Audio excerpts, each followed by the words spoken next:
It is Ray Ruby of the Maine Cancer Foundation. We are so excited to have you here. I think what's incredible, we've already talked about it, is that we have already reached the fundraising goal for the Try for the Cure this year, which all goes to the Maine Cancer Foundation. It is your biggest fundraiser. Yep.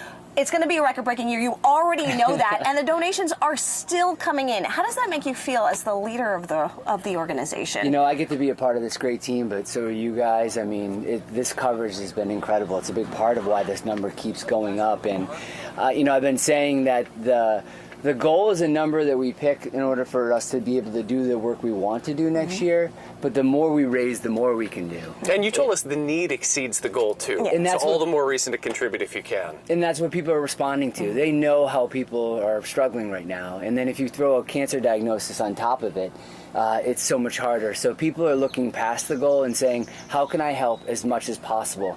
And what we're seeing is something we've never seen before. Well, if you're sitting at home and you want to donate as well, I think what is so special about the Maine Cancer Foundation is that every dollar stays here in the state to help people in this state as well, too. So talk a little bit about that, how far that money goes. It's so far. I mean, the last 6 weeks I've been up to Patton, Fort Kent, over to, Eastport, down into the Sunday River area, all over Maine, and it's so special to drive by the partners that we do work with, the folks that we are helping in those incredible communities that people choose to live.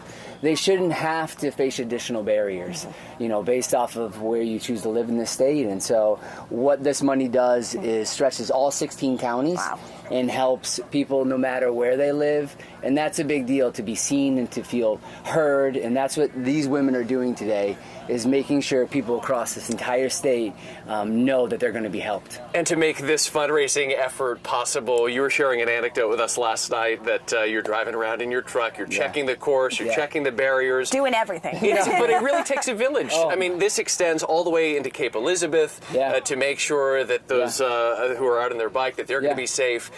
Tell us about the scores of volunteers that it takes to make this event happen this morning. We have 7 people at Maine Cancer Foundation. Everyone's got a huge role this weekend, but none of it could be possible without our hundreds of volunteers. I mean, it is, in order for us to save costs on the event, we have volunteers doing roles that we would have to pay a lot of people a lot of money for. But they show up, and they show up at ungodly hours, doing the hardest jobs.